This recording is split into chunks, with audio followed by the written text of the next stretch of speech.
para hindi ka rin ng pusa.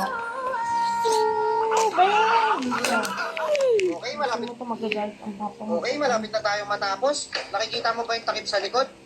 No sour. Pagkatapos niyan ay may makikita kang wire sa likod.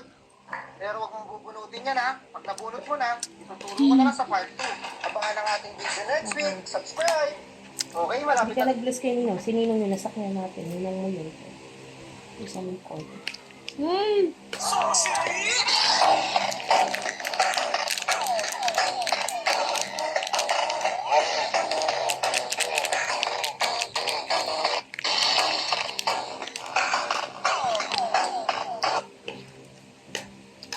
thought this was actually balls.